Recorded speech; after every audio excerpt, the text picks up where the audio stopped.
Hello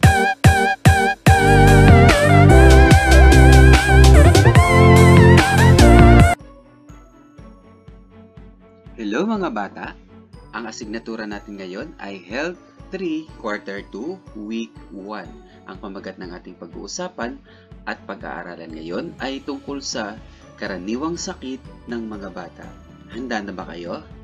Bilang panimula, natutuhan mo sa unang markahan kung paano magkakaroon ng malusog na pamumuhay o healthy lifestyle. Natutuhan mo rin kung paano pagtibayin at isabuhay ang isang malusog na pamumuhay. Ang layunin natin sa araling ito ay inaasahang matutukoy mo ang mga karaniwang sakit ng mga batang tulad mo. Pagmasdan ang larawan. Nakaranas ka na rin ba ng karaniwang sakit tulad ng lagnat, ubo at sipon? Ano ang naging pakiramdam mo? Laging tatandaan na ang kalusugan ay kayamanan. Kaya kailangan nating lubos na mag-ingat upang maiwasan natin ang mga sakit lalo na sa kasalukuyang panahon. Ang pagpapanatili ng malusog na katawan ay pag-iwas sa mga posibleng pangkaraniwang sakit. Nagiging kayamanan lamang ang kalusugan kung ito ay ating pagtatrabahuan o pagsisikapang magawa. Handa ka na bang maging malusog? Tunghayan natin ang mga sakit na karaniwang nararanasan ng mga batang katulad mo. Sipon o colds. Ang sipon ay kadalasang nagiging sakit ng isang bata o ng kahit sino man. Maaari ring sanhi ang sipon ng impeksyon ng bakterya sa loob ng ilong. Kapag bakterya ang sanhi ng iyong sakit, asahan na ang iyong sipon ay makapal at kulay berde o dilaw. Ubo o cough. Ang ubo ay isang reaksyon ng katawan upang alisin ang sipon, plema at iba pang bagay na nakakairita sa baga at mga daanan ng hangin. Bulutong o chickenpox. Ang chickenpox ay mas kilala sa tawag na bulutong. Ay isang sakit na nanggagaling sa impeksyong dulot ng virus na Varicella zoster. Ito ay may sintomas gaya ng pangangati, lagnat, at ang pamamantal o rashes sa balat. Bagamat isa itong laganap na sakit sa mga kabataan, epektibo ang paggamit ng bakuna o chickenpox vaccine sa pag-iwas dito. Beke o mumps. Ang mga nasa edad na 5 hanggang 14 na taon ang madalas na dinadapuan ng beke. Ang pamamaga ng pisngi na dulot ng virus ang madalas na sintomas ng pagkakaroon nito. Pagkabulok ng ngipin o tooth decay. Ang pagkasira o pagkabulok ng ngipin ay sanhi ng pagsakit ng ngipin na nagiging dahilan ng panghihina ng isang bata. Ang mga kinain na natira sa mga ngipin ay sumisira nito, kung kaya't dapat magsipilyo lagi pagkatapos kumain. Subukan nga natin gawin ang gawain sa pagkatuto bilang isa. Sagutin ang mga sumusunod na tanong batay sa impormasyong nabasa. Gawin ito sa iyong kwaderno. Number 1. Ano-anong mga sakit ang inilarawan sa aralin? Tama.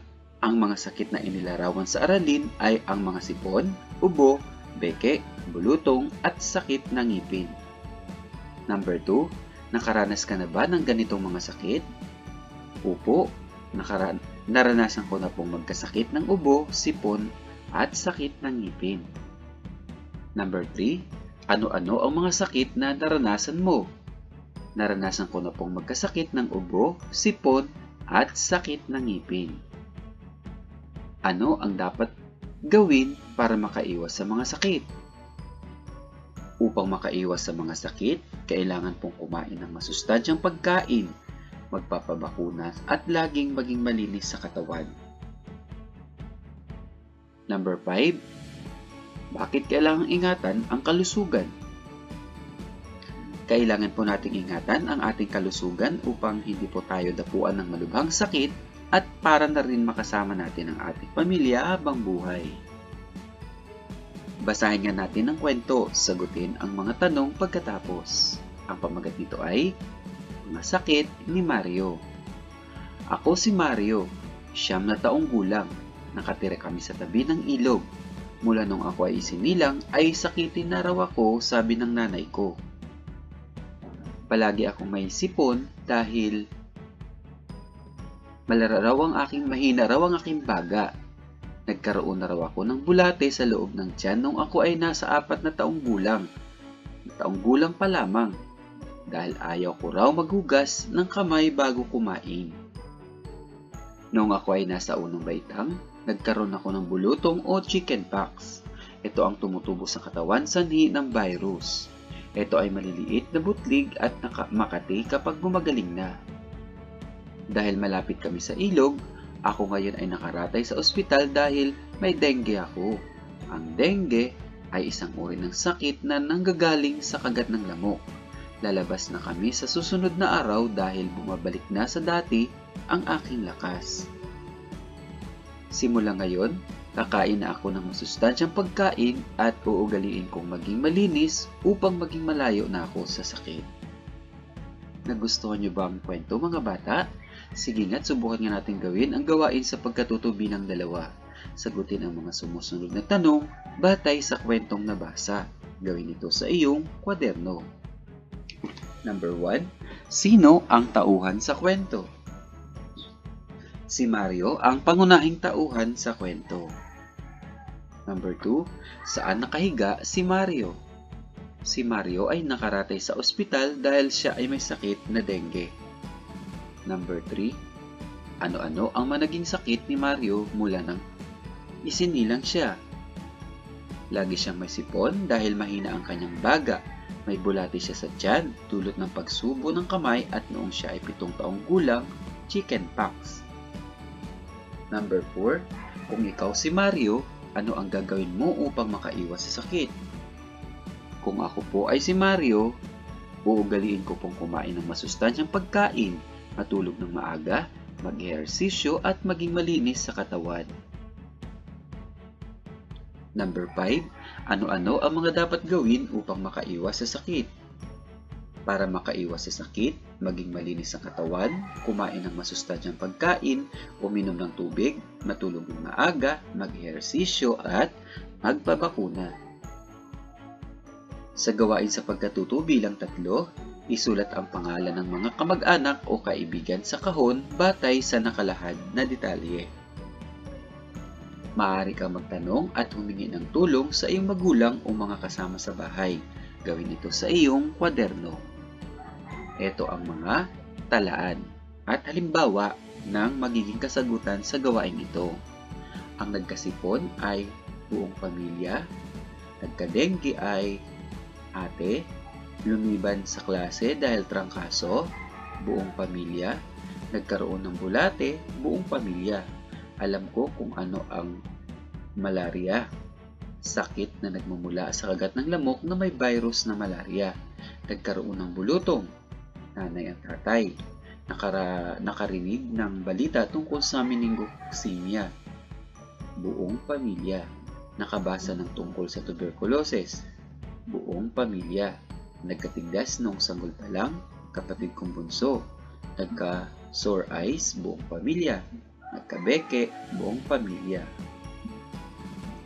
Sa gawain naman sa pagkatuto bilang 4, tukuyin ang sakit na pangkaraniwang nararanasan ng mga bata sa hanay A sa paglalarawan nito sa hanay B. Isulat ang sagot sa iyong kwaderno. Number 1, sa hanay A ay ito ba ay nanggagaling sa impeksyong dulot ng virus na Bacillus zoster? B. Ito ba'y kulay dilaw o berde? C. Ito ba'y pagkabulok ng ngipin? D. Ito ba'y pamamaga sa may leeg dulot ng virus? At E. Reaksyon para ilabas ang plema sa baga. At ang sagot ay letter E. Ang ubo ay reaksyon para ilabas ang plema sa baga. Number 2. Sipon.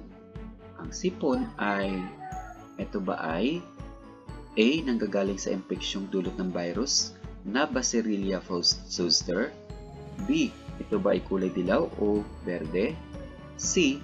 Ito ba ay pagkabulok ng ngipin? O D. Pamamaga sa may liig dulot ng virus? O E. Ito ba ay reaksyon para ilabas ang plema sa baga? At ang sipon ay kulay dilaw o berde.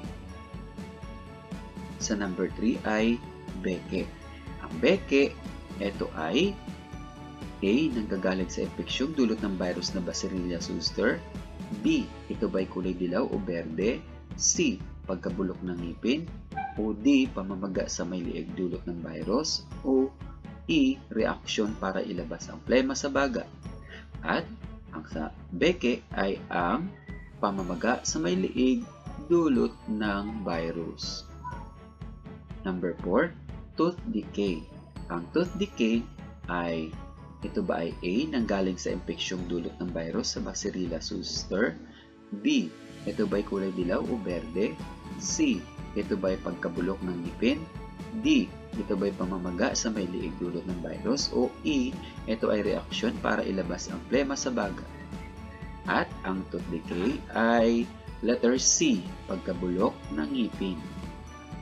At number 5, bulutong. Ang bulutong ba ay A. Nanggagaling sa impeksyong dulot ng virus na Bacillus zoster? B. Kulay dilaw o berde? C. Pagkabulok ng ngipin? D. Pamamaga sa may liig dulot ng virus? O E. Reaksyon para ilabas ang plema sa baga? At ang tamang sagot para sa bulutong ay letter A. Nanggagaling sa impeksyong dulot ng virus na Bacillus zoster. Sa gawain sa pagkatuto bilang 5, sipiin at sagutin ang crossword puzzle sa ibaba. Gawin ito sa iyong kwaderno. Ang mga pahalang na salita ay nasa number 2, 3 at saka 5. At ang mga pahalang na salita sa number 2 ay kulay dilaw o berde na tumutulo sa ilong. Ito ay sipon. Pangatlo o number 3, sakit na nanggagaling sa impeksyong dulot ng virus na Bacillus zoster. Ito ay chickenpox o bulutong. Number 5, reaksyon para ilabas ang plema sa baga. Ito ay cough o ubo. At para naman sa mga salitang pababa, sa number 1, ito ay pangingitim na sumisira sa ngipin. Ito ay tooth decay. At number 4, ito ay pamamaga sa may liig dulot ng virus. Ito ay mumps o beke.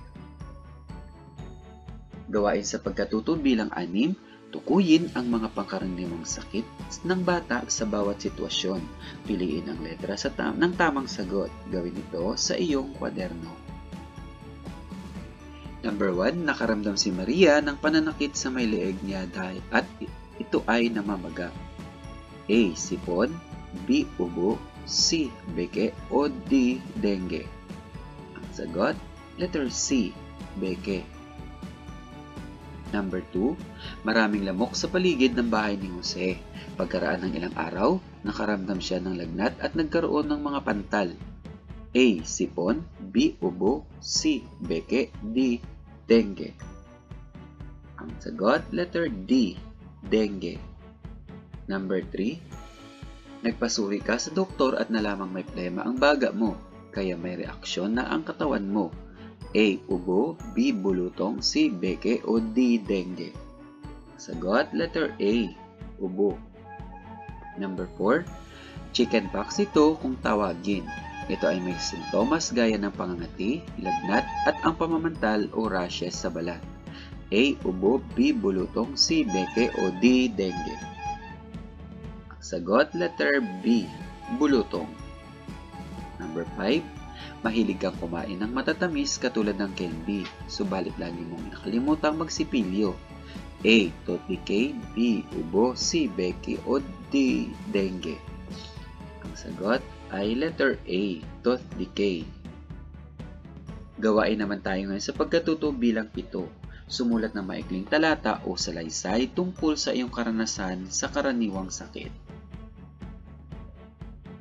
Lagyan ito ng pamagat, gawing gabay ang mga tanong sa ibaba at kriteria sa sumunod na pahina.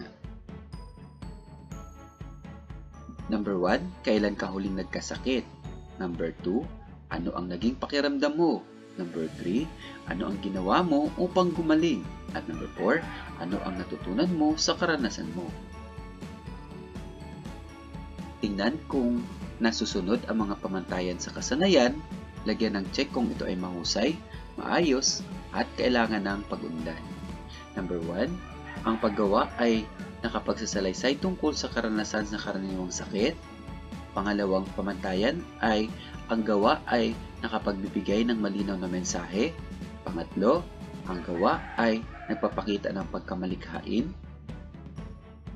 At tingnan natin ang halimbawang sagot sa kagawaing ito. Noong ako ay nasa edad 7, ako ay nagkaroon ng beke. Masakit ang aking lalamunan noon at ang hirap ngumuya. Nilagyan ni nanay ang aking leeg ng may sukang may tina, subalit hindi pa rin ako gumaling. Kaya pinagamot agad ako ni nanay sa pinakamalapit na klinik dito sa amin. Binigyan ako ng gamot para dito. Pagkalipas ng ilang araw, gumaan na ang aking pakiramdam at ako ay gumaling na. Ang natutunan ko sa pagkakaroon ng beke ay huwag kang kung saan-saan maglalaro upang hindi makasagap ng virus. Panatilihin ang kalinisan ng paligid at katawan. Kumain ng masustansyang pagkain at uminom ng 8 basong tubig araw-araw. Sa gawain naman sa pagkatuto bilang 8, sa tulong ng iyong mga kasama sa bahay, itala ang kanilang mga naging karamdaman sa isang talaan. Ilagay ang edad nang nakaramdam sila ng mga sakit katulad ng ubo, sipon, dengue, pagsakit ng ngipin at beke. Gawin ito sa iyong kwaderno. Ito ang halimbawa ng kasagutan sa gawain ito. Pangalan at relasyon, karaniwang sakit na naranasan at edad na naranasan ang sakit. Ngayon naman, buuin ang mahalagang kaisipan sa ibaba. Piliin ang sagot sa kahon. Gawin ito sa iyong kwaderno. Ang mga salita ay ang kasalukuyang, pag-iwas, pangkaraniwang, kayamanan, kalusugan, sakit, at ingat. At ang kalusugan ay kayamanan, kaya kailangan natin lubos na mag-ingat upang maiwasan natin ang mga sakit, lalo na sa kasalukuyang panahon. Ang pagpapanatili ng malusog na katawan ay pag-iwas sa mga posibleng pangkaraniwang sakit. Nagiging kayamanan lamang ang kalusugan kung ito ay ating pagtatrabahuan o pagsisikapang magawa. Ayan, sana may natutunan na naman kayo sa isa nating aralin. Hanggang sa muli, ang ating sanggunian ay Pivot 4A Learners Material, MAPE Health 3, Quarter 2, Week 1. Thank you for watching and God bless everyone.